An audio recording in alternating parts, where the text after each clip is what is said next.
Bismillahirrahmanirrahim. Assalamualaikum warahmatullahi wabarakatuh.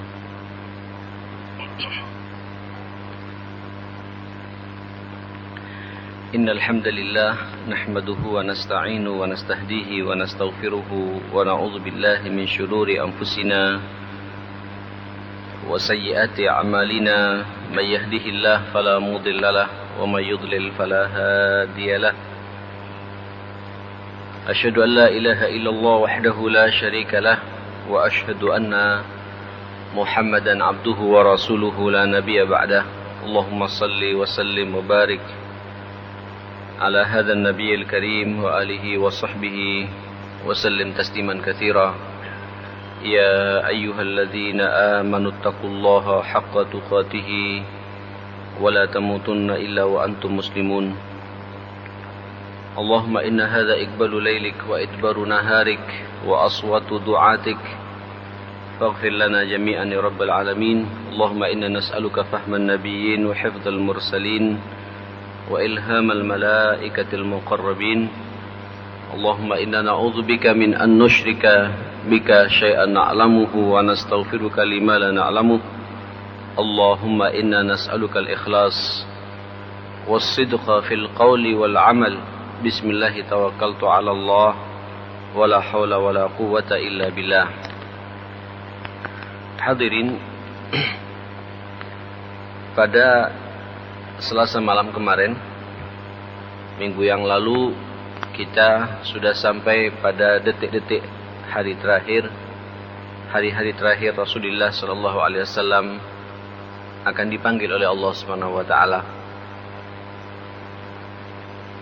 Yang kemudian Syekh Abdurrahman Mubarak Kafuri ini menulis ada sebuah kisah tersendiri, yaitu pada 5 hari sebelum wafatnya beliau. Yang sedikit kemarin kita sudah memberikan gambaran, yaitu pada hari Rabu badan Nabi semakin panas. Ittaqadat hararatul illah fi badanihi washtadda bihi alwaja' wa ghamiya. Demamnya semakin tinggi, semakin sakit, dan Nabi pingsan. Faqala, ketika sadar Nabi mengatakan, hariqu alayya sab'a qurbin min abadi syatta.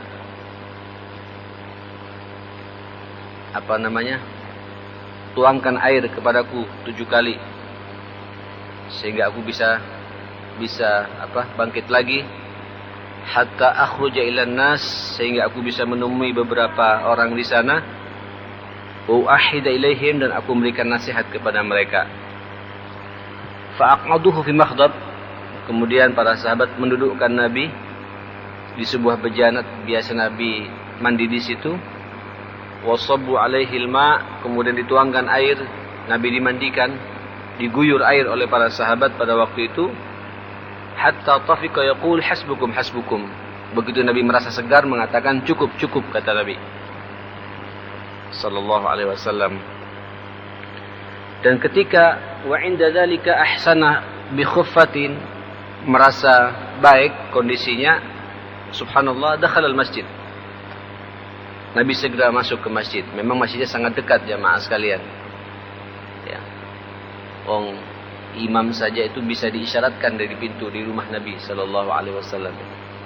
Nanti kita lihat kisah ini.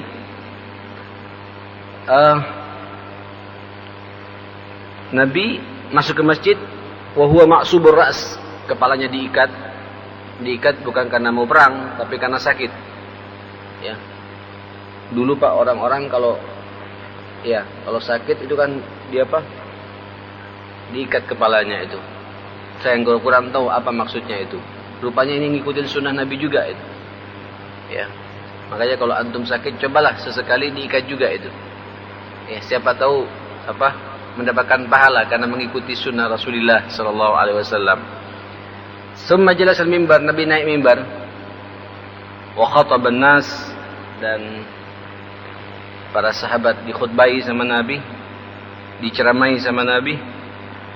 Wan nas mustami'una haulah. Para sahabat melihat Nabi tertatih-tatih begitu, berkumpul semuanya. Faqala, ini sudah pernah saya sampaikan kemarin, laknatullahi 'alal yahud wan nasara. Laknat Allah buat orang-orang Yahudi dan Nasrani. Ittakhadhu qubur anbiya'ihim masajida. Karena mereka menjadikan kuburan nabi-nabinya sebagai tempat sujud, tempat beribadah. Wa riwayah, qatalallahu al-yahuda wan nasara ittakhadhu qubur anbiya'ihim masajida. Semoga Allah menghancurkan orang-orang Yahudi dan Nasrani yang telah menjadikan kuburan para nabinya itu masjid-masjid, sinagog-sinagog, tempat sujud mereka, tempat beribadah mereka. Wa qal, dan setelah itu Nabi mengatakan, la tattakhidhu qabri wasanan yu'bad. Jangan sekali-kali menjadikan kuburanku ini nanti menjadi patung-patung yang disembah, kata Nabi. Ya. Ini Nabi sudah merasa ada sinyal-sinyal seperti itu karena khawatir mereka mengkultuskan Rasulullah sallallahu alaihi wasallam. Nabi saja Pak tidak mau kuburannya dijadikan patung, apalagi kuburan orang biasa sekarang ya. Yang sampai katanya itu tanahnya diambil, ya. Kembangnya juga disimpan, diberikan kepada anak gadisnya biar jodohnya cepat datang. Atau kembang apa? Kembang apa namanya itu? Kembang ininya Pak, tempat apa namanya? Peti matinya itu, ya. Apa lupa saya kita ini. Kerandanya, nah, itu diambil juga, disimpan di tokonya biar laris dagangannya gitu. Macam-macam sekarang ini. Ada itu Pak, bukan tidak ada orang-orang kayak gitu. Kalau sumpek-sumpek datang saja ke kuburan fulan. Ya. Dengan alasan ini orang waliullah. Loh kok tahu waliullah gitu? Yang tahu wali itu hanya Allah. Ya, hatta orang wali yang lain pun juga nggak tahu. Jadi bahasa-bahasa la ya'riful wali illa wali itu bukan hadis. Tidak ada orang yang mengetahui itu wali kecuali sama-sama walinya setan, Pak. Sama-sama setan saling membisikkan, mungkin iya ya. Tapi kalau wali Allah sama-sama tidak ngurus dirinya. Dan insyaallah antum semua ini wali Allah sekarang ini. Sekarang, Pak, di masjid masalahnya. Ya. Orang kalau ada di masjid itu walinya Allah. Ya, wakil-wakil Allah di muka bumi ini. Karena sampean kita semua memakmurkan, begitu pula para mendengarkan pengajian ini wali-wali Allah. Tidak tahu nanti setelah kemudian keluar dari masjid ya. Ikhwatal iman rahimakumullah. Nabi tidak menginginkan itu. Makanya di 5 hari sebelum meninggal sudah memberikan isyarat, tolong langsung memukadimai. Sungguh laknat Allah bagi orang-orang Yahudi dan Nasrani ini. Kenapa? Menjadikan kuburan-kuburan nabinya sesuatu yang disembah. Maka kata Nabi, jangan menjadikan kuburanku ini sebagai patung yang kau sembah nanti. Jelas sekali Nabi itu, jemaah sekarang gitu. Makanya antum ketika ziarah ke sana kan tidak manggil-manggil Nabi ya. Justru memberikan salawat saja kepada Nabi dan salam gitu. Assalatu wassalamu alaika ya Rasulullah. Assalatu wassalamu alaika ayyuhan nabiyyu wa rahmatullahi wa barakatuh. Masya Allah, luar biasa ini Pak. Sampai ulama-ulama yang sekarang ini, teman-teman kita di Saudi atau di Yordan terus karena takut ada bentuk syirik, seakan-akan dia tidak ingin berkomunikasi dengan Nabi karena Nabi sudah meninggal, khawatir ada bentuk pengkutusan, dia panggil apa? Assalatu wassalamu ala nabiyyu wa rahmatullah. Tidak mengatakan alaika ya Rasulullah gitu. Saking hati-hatinya itu ya. Ya kita hargailah. Ya kalau saya sih ya enggak Pak. Wong dalam salat saja ada perintah begitu untuk memberikan salam kepada Nabi. Walaupun mereka juga pakai assalatu wassalamu ala nabi. Dan lagian hadis di Bukhari Muslim cukup jelas itu. Ya sudahlah, ini akhirnya kita terjebak dengan perdebatan yang ada. Di Bukhari Muslim itu kan para sahabat ketika protes sama Nabi, bagaimana salawat kami ya Rasulullah akan sampai kepadamu, pada kaum kau ini sudah jadi tulang belulang seperti itu. Oh enggak, kata Nabi. Allah telah mengharamkan jasad kepada para nabi itu untuk dimakan oleh mikroorganisme seperti itu. Aku masih tetap utuh mendengar semua salammu itu. Inna fid dunya malaikatun sayyahin Di dunia ini Allah telah menciptakan malaikat-malaikat yang punya sayap terbang kemana-mana. Khusus untuk mencatat dari umatku yang memberikan salam kepadaku. Aku terima salam kalian semua itu. Allahumma salli ala Muhammad wa ala ali Muhammad. Ini Rasulullah ya. Balik lagi pada kitab ini. Jadi sudah ada isyarat dari Nabi jangan apa? Menjadikan kuburannya sebagai patung disembah. Pada waktu itu arada nafsu lil qisas. Setelah mengatakan demikian Nabi menawarkan dirinya untuk dikisas. Sudah saya ceritakan kemarin ya. Siapa yang dulunya pernah punggungnya aku pukul, silakan pukul aku. Siapa yang kemudian kehormatannya pernah aku lukai, silakan ini kehormatanku kau lukai pula, kata Nabi. Allahu Akbar. Tidak ada seorang sahabat pun yang mau, kecuali siapa kemarin? Hah? Masih ingat Pak? Siapa? Hah? Halo? Ukasha ya? Ukasha. Yang kemudian Ukasha ini Pak salah seorang sahabat yang dijamin sama Nabi masuk surga itu. Ya, ketika Nabi mengatakan inna min ummati sab'una rajulan yadkhuluna al-jannata bighairi hisab wala azab. Pada umatku ini ada 70.000 orang masuk surga tanpa hisab dan tanpa siksa. Ya, semua sahabat pada diskusi pingin semuanya Pak. Akhirnya Nabi memberikan gambaran mereka itu adalah orang yang enggak suka bermain jampi-jampi, dukun, wala yastarqun, tidak mendatangi dukun, tidak main tebak-tebakan, dan kepada Tuhannya selalu tawakal kepada Allah. Ukash angkat tangan. Ya Rasulullah, ud'u li ay yaj'alani Allahu minhum. Doakan aku ya Rasulullah, semoga Allah memilih aku bagian dari 70.000 orang itu. Anta minhum, kata Nabi. Engkau bagian dari mereka itu. Allahu Akbar. Sahabat angkat tangan semua Pak. Ana ya Rasulullah, ana ya Rasulullah. Kata Nabi, sabaqaka Ukasha. Mohon maaf ya, kau didahului oleh siapa? Oleh Ukasha gitu. Nah, saudara sekalian, Ukasha minta sama Nabi untuk dieksekusi, untuk mengeksekusi Nabi. Sudah kita cerita kemarin ya, cerita ini. Tidak perlu saya ceritakan lagi. Kemudian setelah dieksekusi seperti itu, dikisah seperti itu, walaupun Ukasha mencium Nabi, setelah itu tidak jadi mengeksekusi karena dia mengatakan, ya Allah, doanya setiap hari ini bentuk cintanya dia kepada Rasulullah. Ya Rabb, ya Allah, ya Tuhan, jangan sampai aku berpisah dengan Nabi, sampai aku mencium seluruh anggota tubuh Nabi sallallahu alaihi wasallam. Betul Pak. 5 hari Nabi mau meninggal, ada kesempatan. Doanya makbul Ukasha ini. Calon surga. Ya. Subhanallah. Antum juga bisa Pak. Kita semua insya Allah bisa ini. Masuk 70.000 orang yang masuk surga tanpa hisab. Asal jaga 4 saja itu. Tidak suka ke dukun. Ya, tidak mau jadi dukun paranormal dan lain sebagainya. Tidak mendatangi dukun, tidak main tebak-tebakan, dan tawakalnya utuh kepada Allah Subhanahu wa taala. Ini semuanya akidah ya. Baik, jemaah sekalian rahimakumullah. Setelah itu Nabi nazala, turun dari mimbar, fasalat zuhur. Nabi salat zuhur bersama para sahabat. Summa raja'a fajalasa alim, naik lagi ke mimbar jemaah sekalian. Nabi itu. Mimbarnya tidak seperti ini memang, Mbak. Ya. Ini kalau ini kan mimbar Indonesia ya. Ya enggak apa-apa sih. Tidak harus kemudian mimbar ini harus sama ya. Mimbar itu ada apa? Ada ininya Pak, ada mimbar Nabi itu ada. Memang pada waktu itu yang pas, yang paling unik begitu, paling indah begitu ya. Sekarang kita ngelihat yang begini yang paling indah ya. Ini sangat bergantung situasional jemaah sekalian. Naik lagi ke mimbar. Wa'ada lima qalatil ula fi syahna'i wa ghairiha faqala li, Nabi menawarkan lagi Pak, ungkapan yang pertama tadi itu. Ayo siapa yang pernah aku pukul aku sekarang. Siapa yang pernah aku lukai perasaannya, lukai perasaanku sekarang, kata Nabi. Tiba-tiba ada orang ngangkat tangan lagi kepada Nabi. Ya Rasulullah, engkau punya utang kepadaku 3 dirham. Ya Allah.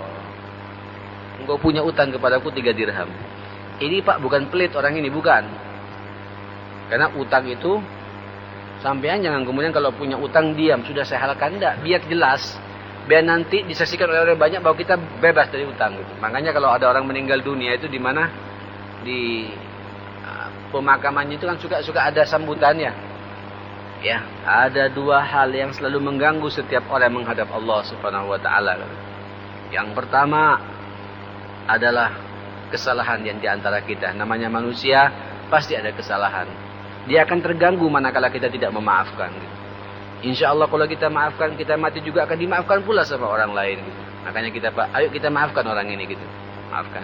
Yang kedua apa? Utang. Di antara bapak ada yang terkait utang piutang, silakan bertemu dengan siapa? Keluarganya, putranya, saudaranya, dan lain sebagainya, atau cucunya gitu ya. Ini supaya kita diungkapkan. Karena kata Nabi, semua umatku bakal masuk surga kecuali orang yang punya utang. Ngeri, Pak. Artinya utang di sini utang yang memang sengaja tidak mau bayar. Ya, itu sepakat para ulama begitu. Tapi karena kehati-hatian, ya hatta kita sudah niat mau bayar tapi meninggal dunia dan orang itu menghalalkan, tetap kita ungkapkan itu. Saya teringat Pak ya, dulu ada di Jember ya. Ada seorang meninggal dunia punya utang, masih belum krisis Pak. Berapa? 5 atau 6 juta. Kita tawarkan, saya ceramah waktu itu jamaah sekalian di pemakaman itu. Ada orang, Ustaz, afwan Ustaz, saya terenyuh dengan nasihat Ustaz. Sebenarnya sudah saya halalkan. Cuma perlu diketahui Ustaz, ini orang ini punya utang sama saya. Ana sudah halalkan. Tolong sampaikan sama keluarganya. Tunggu dulu, saya bilang. Gak cukup dengan saya. Ayo antum temui ini. Apa?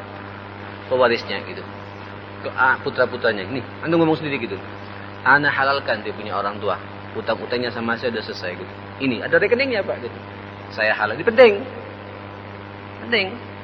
Kenapa? Kemudian rekening itu diambil. Mungkin jadi Pak setelah dia meninggal juga nanti ada rekening, padahal dia sudah mengungkapkan gitu. Ada saksi banyak. Kalau tidak bisa ditagih nanti itu jamaah sekalian gitu. Difahami ya? Baik. Nabi mengatakan, faqala i'tihi ya fadl. Berikan ya fadl. Fadl ini Pak yang menggendong Nabi ketika masuk ke masjid itu ya. I'tihi ya fadl. Summa awsa bil ansar, setelah diberikan yang 3 dirham itu, faqala, Nabi mengumpulkan orang-orang Ansar dan orang-orang Muhajirin dan mengatakan secara khusus memuji orang-orang Ansar. Usikum bil Ansar, kata Nabi. Fa innahum Quraisy wa aibati. Allahu Akbar. Aku wasiatkan kepada kalian untuk berbuat baik kepada orang-orang Ansar. Karena mereka adalah bagian dari hidupku. Aib mereka juga aibku, kata Nabi. Subhanallah. Waqad qada alladhi alaihim, mereka telah berbuat sebagaimana mereka berbuat, kata Nabi. Wa baqiya alladhi lahum, apa yang tersisa bagi mereka itu haknya mereka, kata Nabi. Faqbalu min mahsinihim wa tajawazu an masiihim, kata Nabi, terimalah kebaikan-kebaikan mereka. Kalau ada kesalahan, maafkan saja mereka itu. Allahu Akbar. Ini Pak didudukkan, ini sekaligus semacam ucapan kebanggaan Nabi ya, ucapan rasa syukur Nabi kepada orang Ansar yang memfasilitasi Nabi sampai hidup dan meninggal dunia di mana? Di Madinah ini jemaah sekalian. Sallallahu alaihi wasallam wa radhiyallahu anhu wal ansar. Wa fi riwayah, di riwayat yang dikatakan innan nas yuksirun. Nanti ketahui ya orang ini bakal banyak bermunculan gitu. Wa taqil al ansar, sementara orang Ansar sedikit demi sedikit akan apa? Akan habis. Ya meninggal. Keturunannya kan tidak bisa dikatakan Ansar lagi Pak ya. Turunan orang-orang Ansar. Orang-orang Madinah kita mengatakan adalah turunan orang-orang Ansar. Tapi Ansar sebenarnya akan sedikit, kata Nabi. Hatta yakunu kalmihli fit ta'am. Jangan khawatir. Perhatikan mereka. Sebab ibarat mereka itu bagaikan garam terhadap apa? Terhadap masakan dan makanan, kata Nabi. Allahu Akbar. Sampai begitu ya Nabi memberikan ibarat kepada orang-orang Ansar gitu. Faman waliya minkum amran yadurru fihi ahadan aw yanfa'uhu falyaqbal min mahsinihim wa yatajawaz an masiatihim. Kalau kemudian nanti kalian dipimpin oleh mereka atau dikendalikan oleh mereka, kemudian mereka berbuat sesuatu yang salah atau bermanfaat buat kalian, yang baik-baik terimalah, yang salah maafkan saja orang-orang Ansar ini gitu. Ini saking cintanya Pak Nabi kepada orang-orang Ansar. Dan memang orang Ansar dikenal baiknya orang Pak. Makanya sampean kalau ke Mekah dan ke Madinah itu kan beda ya Pak ya. Kenapa Ustaz? Ya kalau ke Madinah kok tenang, sejuk, orangnya juga baik-baik. Saya Pak pernah malam-malam hari itu tersesat jalan. Waktu itu saya jadi mahasiswa. Dari Riyadh berangkat ke Madinah. Mau ke Haram nggak ketemu-ketemu. Kebablasan gitu. Terus di pinggir jalan tuh ada anak-anak muda gitu. Masih kecil-kecil, umurnya belasan tahun mungkin. Ya belasan tahun lah, anak SMP SMA gitu. Saya berhenti gitu. Saya nanya gitu.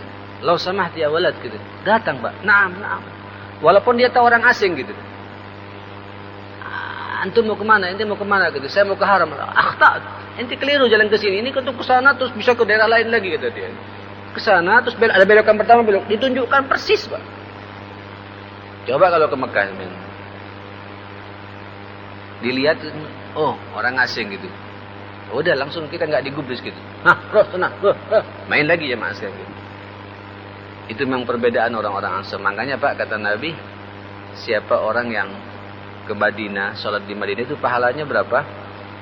Di masjid itu 1000 kalinya ya. Karena memang tenang, nggak ada gangguan, nikmat.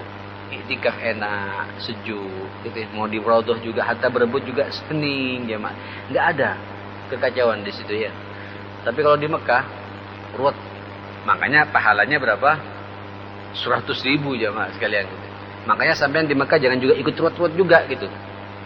Kalau di Mekah no comment. Hatta orang ruwet kita jangan ikut ruwet gitu. Kenapa? Menjaga pahala 100.000 kalinya. Kata Rasulullah sallallahu alaihi wasallam. Saudara sekalian, pada hari itu, hari Rabu itu, Nabi sudah memberikan sinyal yang sangat samar. Yang faham hanya sahabat dekatnya saja. Gitu. Bahwa beliau ini akan meninggal. Gitu. Sumakala, Nabi bersabda, Inna abdan khayyarahu Allahu ayyutiyahu min zahratid dunya wa ma sya'a. Wa baina ma indah. Fakhtara ma indah. Qala Abu Sa'id Al-Khudri radhiyallahu anhu, fabaka Abu Bakar. Sesungguhnya Allah Subhanahu wa taala telah memilih kepada hambanya. Ada seorang hamba yang dipilih oleh Allah Subhanahu wa taala untuk memilih tentang bunga kehidupan dunia dengan berbagai macam perhiasannya dan kenikmatannya, dan di antara bertemu dengannya. Bertemu dengan Allah maksudnya apa? Tapi orang ini memilih ingin bertemu dengannya dengan Allah Subhanahu wa taala gitu. Sahabat bingung, tak faham gini. Justru baka Abu Bakar As-Siddiq, kata Abu Sa'id Al-Khudri. Abu Bakar As-Siddiq menangis jemaah. Nangis. Qala fabidunyaka bi abina wa ummahatina ya Rasulullah. Demi kehormatan orang tua kita dan ibu-ibu kita ya Rasulullah gitu. Tapi dia mensupport Nabi jemaah sekarang gitu. Tapi Abu Bakar menangis gitu. Sahabat tak faham gitu. Fa'ajibna lahu. Kami semua heran dengan omongan Abu Bakar ini. Faqala an-nas unzuru ila hadha syekh, lihatlah kepada orang tua ini, menunjuk kepada Abu Bakar. Yukhayyiru Rasulullah min indihi min abdin khairallahu baina ayyatihi min zadid dunya wa baina ma indah. Allah telah memilih kepadanya, kepada Rasul, kepada hambanya untuk kebaikan dunia dan isinya, dan bertemu dengannya gitu. Nangis lagi Abu Bakar jemaah sekalian gitu. Fadainaka bi abina wa ummahatina. Demi kehormatan orang tua kita dan ibu kita ya Rasulullah gitu. Saudara, fakana Rasulullah sallallahu alaihi wasallam huwal mukhayyar wa Abu Bakar alamana. Nabi Pak rupanya memilih untuk berjumpa dengan siapa? Dengan Allah, tidak memilih kehidupan. Sebenarnya Pak, itu Nabi kalau pingin akan dipanjangkan umurnya oleh Allah Subhanahu wa taala gitu. Akan dipanjangkan umurnya oleh Allah Subhanahu wa taala gitu. Allah telah memilih, menawarkan kepada Nabi, mau terus hidup, engkau sudah selesai risalah ini, nanti akan muncul berbagai macam kenikmatan dunia gitu. Tapi Nabi milih ingin ketemu dengan siapa? Wah, ketemu Allah, lebih nikmat lagi Pak, karena sudah orientasinya orientasi akhirat ya, kehidupan yang abadi. Dan Abu Bakar a'lamana. Abu Bakar yang paling paham apa maunya Rasulullah sallallahu alaihi wasallam itu gitu. Radhiyallahu anhu. Saudara, summa qala, setelah tahu sinyal seperti itu, Abu Bakar memahami, dan satu-satunya sahabat yang pahamannya Abu Bakar, apa kata Nabi? Qala Rasulullah sallallahu alaihi wasallam, inna min amnin nas alayya fi suhbatihi wa malihi Abu Bakar. Sesungguhnya orang yang paling aman dan menyenangkan dalam persahabatan dan dalam urusan memberikan hartanya, Abu Bakar ini. Gitu.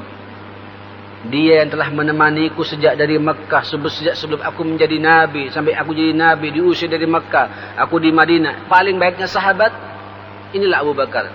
Yang telah mengorbankan diri dan hartanya, kata Nabi. Walau kuntu muttakhidan khalilan ghaira rabbi, lattakhadtu Abu Bakar khalila. Allahu Akbar. Andai kata, ya, aku tidak menjadikan kekasih di dunia ini selain Tuhanku, selain Allah, akan kujadikan Abu Bakar sebagai kekasihku, kata Nabi. Lalu di mana Pak orang-orang Syiah menafsirkan hadis ini ya? Di mana orang-orang yang kemudian benci kepada sahabat Abu Bakar ini, jamaah sekalian? Sudah jelas Nabi, andai kata Allah subhanahu wa ta'ala boleh menjadikan seorang kekasih di dunia ini, akan kujadikan Abu Bakar kekasihku, gitu. Tapi Allah segala-galanya bagiku, gitu, kata Nabi. Walakin ukhuwatul Islam wa mawaddah. Tapi ini adalah persaudaraan dalam Islam dan cinta karena Allah subhanahu wa ta'ala, gitu. La yubqiyanna fil masjid baban illa bab Abu Bakar. Tutuplah semua masjid itu, pintu-pintu masjid. Tidak boleh ada satu pintu pun yang terbuka, semua ditutup, kata Nabi. Kecuali pintunya Abu Bakar As-Siddiq yang harus dibuka itu. Sallallahu alaihi wasallam. Wa radhiyallahu anhu li Abi Bakar As-Siddiq radhiyallahu anhu, jamaah sekalian. Saudara, inilah bentuk sinyal-sinyal yang sudah jelas ya, yang digambarkan Nabi langsung ngomong kepada siapa? Kepada para sahabat yang hanya difahami oleh sahabat dekatnya, yaitu siapa? Abu Bakar As-Siddiq radhiyallahu anhu. Saudara sekalian, kita sambung lagi pada hari keempatnya. Tadi hari kelima sebelum kematian, sekarang hari keempat mau meninggal Nabi, yaitu hari Kamis. Wa yaumal Khamis qabla al-wafah bi arba'ati ayyam qala wa qashtadda bihi al-waja' halummu aktubu lakum kitaban lan tadillu ba'dah, kata Nabi sallallahu alaihi wasallam. Ini Pak, Masya Allah, saya baca tadi di rumah tulisan ini, kitab ini, saya ikut agak sedikit terharu dan menangis sedikit, jamaah sekalian, dan bagaimana bukan perseteruan, kehati-hatian sahabat pada waktu itu. Hari kelima, hari keempat mau meninggal, hari Kamisnya itu Nabi semakin panas lagi. Kemari kata Nabi, kemari kalian semua, kemari kata Nabi. Aktubu lakum kitaban lan tadillu ba'dahu, akan kutuliskan sebuah risalah, kata Nabi, sebuah kitab, kalian tidak akan sesat kalau berpegang teguh dengan tulisan ini.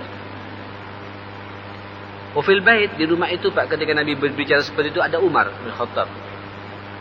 Rijalun, banyak beberapa orang, di antara mereka fihim Umar, ada Umar.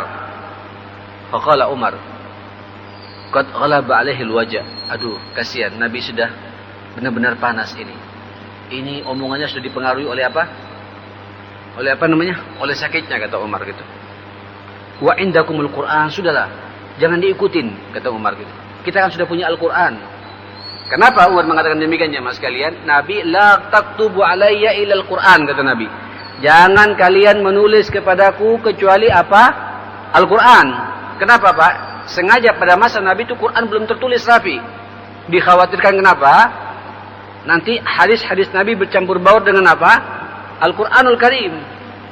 Nah, sementara Quran masih belum dibukukan pada waktu itu, masih bercerai-berai. Khawatir kalau ditulis nanti dianggap ini juga apa? Quran. Saking hati-hatinya Umar bin Khattab radhiyallahu anhu. Sudahlah, kata Umar, kasihan Nabi ini. Ghalaba alaihi alwajah. Dia panasnya sedang memuncak. Sehingga omongannya Dia merintahkan kepada kita yang seakan-akan bertolak belakang dengan apa yang diperintahkan oleh Nabi sebelumnya. Hasbukum kitabullah, sudah cukup, kata Umar. Kalian sudah punya Al-Quran, kitabullah, gitu. Fakhtalafa ahlul bait wakhtasamu. Keluarga Nabi, Pak, berselisih dan dan saling berdebat, jemaah sekalian, gitu. Saling berselisih kuat sekali, gitu. Faminhum man yaqul qaribu yaktubu lakum Rasulullah, sudahlah, ayo kita mendekat biar Nabi menulis apa yang dia inginkan, gitu. Wa minhum man yaqul maqala Umar, yang sebagian mengatakan tidak, Umar yang benar ini. Falamma aktsaru al-laqat wal ikhtilas, setelah nampak gaduh dan terjadi perselisihan, qala Rasulullah qumu anni, keluar kau semua. Nabi Pak mengusir mereka jemaah sekalian. Keluar kalian semua gitu. Saudara sekalian, tapi tetap sahabat tidak menulis jemaah sekalian. Khawatir sekali lagi apa namanya? Kalau ditulis ini karena Quran masih belum belum dibukukan. Belum dibukukan jemaah sekalian. Itu Pak, Quran rapi jadi 30 juz itu di masa Umar bin Khattab jemaah sekalian. Di masa Abu Bakar sudah dikumpulkan pelan-pelan, tapi rapinya tuntas pada zaman Umar bin Khattab. Kemudian rapi lagi jadi kira tulisan Utsman bin Affan. Itu lebih indah lagi. Nanti kita cerita masalah ini jemaah sekalian. Saudara, apa yang terjadi setelah Nabi menyingkirkan para sahabat ini? Wa ausa dzalikal yaum bisalas, Nabi memberikan wasiat 3 perkara. Usi, kata Nabi, aku wasiatkan kepada kalian bi ikhrajil yahud wan nasara wal musyrikin min jaziratil arab. Allahu akbar. Aku wasiatkan kepada kalian, kata Nabi, untuk mengeluarkan orang-orang Yahudi dan orang-orang Nasara serta orang-orang musyrik dari jazirah Arab. Sebenarnya Pak, orang-orang Yahudi, Nasara tidak boleh masuk. Ya, kemana itu? Ke daerah-daerah yang mayoritas Muslim gitu, kecuali dengan perjanjian, ya, dan mereka manut tunduk kepada sistem yang dibangun oleh oleh Islam ini jemaah sekalian gitu. Tolong Pak, jangan difahami bahwa Islam ini eksklusif, tidak mau terima kecuali hanya umat, tidak juga gitu. Dibutuhkan juga. Kalau mereka punya skill, diperbolehkan. Karena ternyata nanti kenapa? Di akhir hayatnya itu Nabi, sehari mau meninggal, Nabi ternyata masih menggadaikan Pak pakaian perangnya kepada orang Yahudi yang kemudian dia ta'amal ma'an Nabi. Dia masih bekerja sama dengan Nabi. Masih bisa berbuat baik dengan Nabi. Dan dibiarkan sama Nabi. Kenapa? La ikraha fiddin. Tidak ada paksaan dalam agama ini. Selama dia tidak bikin fitnah, tidak mengadu domba, pasif, silakan hidup bersama kita berdampingan. Lakum dinukum waliyadin. Indah Pak agama kita ini. Saudara sekalian, itu nasihat yang pertama. Jadi Yahudi, Nasrani, musyrik yang diusir sama Nabi, yaitu Yahudi, Nasrani, dan musyrik yang aktif Pak memusuhi kita. Jangan sampai ada mereka nginjak tanah tanah jazirah Arab ini, kata Nabi. Wa usi bi ijazatil wufud binahwi ma kana yujizuhum. Aku juga wasiatkan untuk selalu mengutus sahabat-sahabat ke berbagai macam negara untuk menyampaikan risalah Islam ini jemaah sekalian gitu. Dan berjalanlah itu ya. Wa amma salis, adapun nasihat yang ketiga, fanasihur rawi, para rawi semua banyak yang tidak tahu, banyak yang lupa. Wala'allahul wasiyah, ada yang mengatakan wasiat yang ketiga mengatakan al-i'tisam bi kitabillahi was sunnah, untuk berpegang teguh dengan Al-Quran dan sunnah Nabi sallallahu alaihi wasallam. Atau yang mengatakan tanfid jaish Usama, untuk menyiapkan tentara Usama nyerang ke negeri kafir. Atau yang mengatakan juga hiya as-shalah wa ma malakat aymanukum. Nasihat Nabi yang terakhir adalah, yang ketiga itu adalah jaga salat, perhatikan dengan benar, dan budak-budak kalian juga dijaga dengan benar, kata Nabi sallallahu alaihi wasallam. Saudara, wan nabiyyu ma'a ma kana bihi min shiddatil marad kana yusalli bin nasi jami'i salawati hatta dzalikal yawm. Sampai hari Kamis itu Pak, Nabi masih memaksakan dirinya berangkat ke masjid, salat di masjid. Ini yang kemudian dikatakan oleh para sahabat dan oleh ulama salaf, itu dikatakan tidak ada alasan buat kita untuk tidak datang ke mana? Ke masjid. Nabi sakit saja datang ke masjid. Ya. Ada yang mengatakan kalau ini wajib aini, wajibnya wajib fardu ain, betul? Ya tentu, karena banyak juga ada beberapa sahabat yang kemudian, ya kan hadisnya itu jemaah sekarang, ada yang mengatakan Nabi dikatakan demikian karena Nabi memang sudah berdempetan dengan dengan masjid. Gitu. Maka wajar kalau kemudian Nabi tidak enak kalau kemudian dia tidak ke masjid. Apalagi beliau mengatakan la salata li jaril masjid illa fil masjid. Tidak dianggap salat orang yang bertetangga dengan masjid kecuali harus di mana? Di masjid gitu. Kayak Ustaz Muhallim ini Pak tidak ke masjid, tidak sah salatnya. Karena sudah dempet dengan masjid gitu. Kecuali kalau beliau tidak di sini, di Mujahidin gitu. Tidak di sini gitu. Walaupun nanti ulama-ulama mencoba Pak untuk menafsirkan terlalu panjang gitu. Jar itu adalah 10 rumah. Kemana? Ke mana ini? Ke utara 10 rumah. Kemana? Ke selatan 10 rumah. Kemana? Ke barat 10 rumah. Ke timur itu adalah tetangga gitu. Ada yang mengatakan selama kita mendengarkan azan, kita harus datang ke masjid gitu. Ya buat kita Pak paling aman kalau kita memang tidak ada alasan, senganggur dan betul-betul tidak ada pekerjaan dan tidak ada alasan yang syar'i, harus Pak datang ke masjid. Itu lebih mengikuti sunnah Rasulullah sallallahu alaihi wasallam itu. Saudara sekalian rahimakumullah, kalau Imam Syafi'i mengatakan sunnatun muakkadatun, ya, sunnah yang sangat yang sangat dikuatkan. Resikonya Pak, kalau kita, kata Imam Syafi'i, di rumah kemudian nganggur, nggak ada pekerjaan, kendaraan juga ada, ini juga ada, lalu bisa-bisanya kita sholat sendirian di rumah gitu. Nah ini Pak, berarti kita terjebak dengan bab hadis faman raghiba an sunnati falaysa minni. Siapa yang enggan kepada sunnahku maka dia bukan dari golonganku. Atau kama qala sallallahu alaihi wasallam. Nah, saudara sekalian rahimakumullah, pada waktu itu Nabi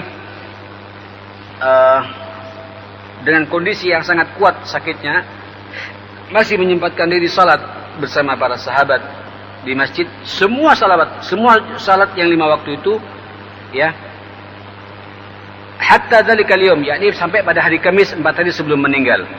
Wa qad shalla bin nasi dzalikal yaum salatal maghrib, pada hari itu pada salat maghrib dia juga ada di situ. Wa qara'a fiha bil mursalati urfa. Allahu akbar.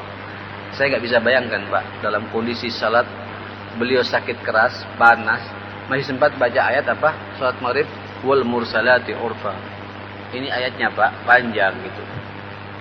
Ya, dalam kondisi sakit gitu. Sallallahu alaihi wasallam. Wa indal isya, pada waktu isya'nya zada thiqalil marad, bertambah lagi sakitnya jemaah sekalian gitu. Bihaitsu lam yastatil khuruj minal masjid, sampai dia tidak mampu lagi keluar dari masjid gitu. Qalat Aisyah, faqala Nabi sallallahu alaihi wasallam asallan nas.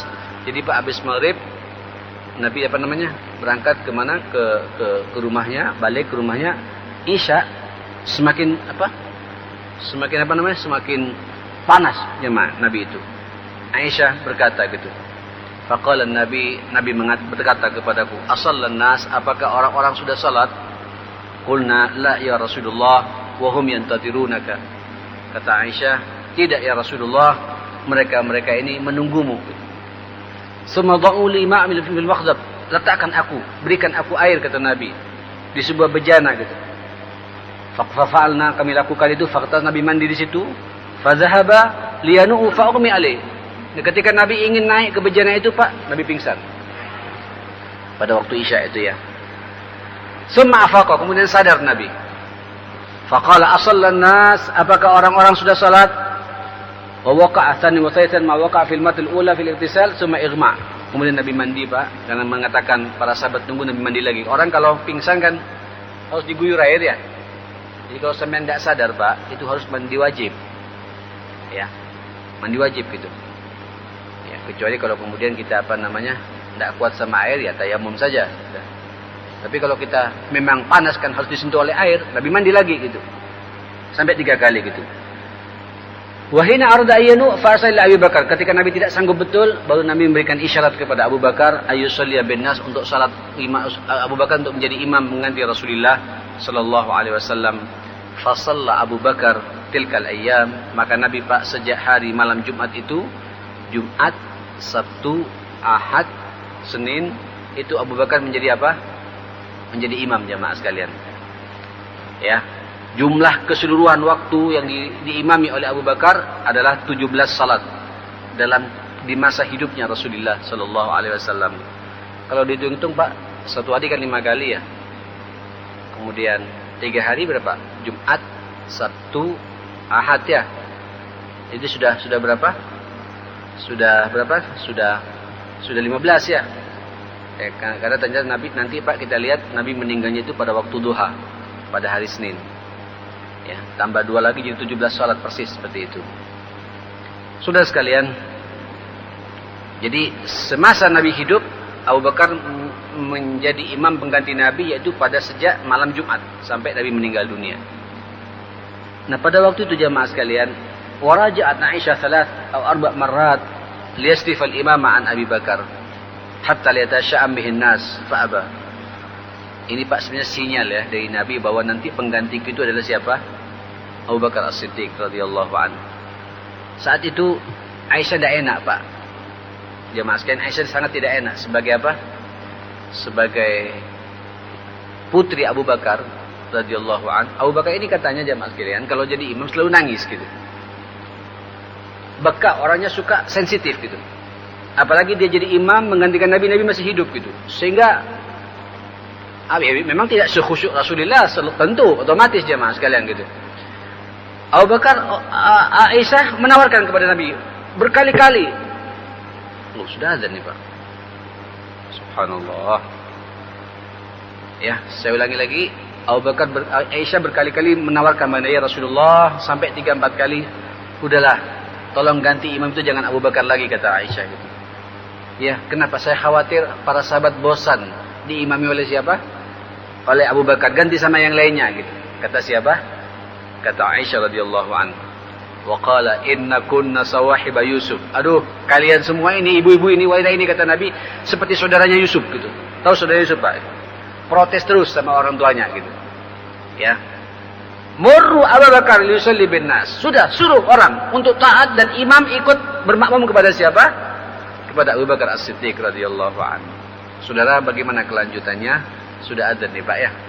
Nanti kita sambung lagi. Ini masa-masa detik terakhir memang sangat mengharukan. Nanti kita lihat bagaimana histerisnya Umar bin Khattab ya, tangisannya Abu Bakar As-Siddiq, bagaimana pula komentar Fatimah radhiyallahu an, bagaimana pula bangganya Aisyah ketika meninggal di haribaan siapa? Beliau gitu.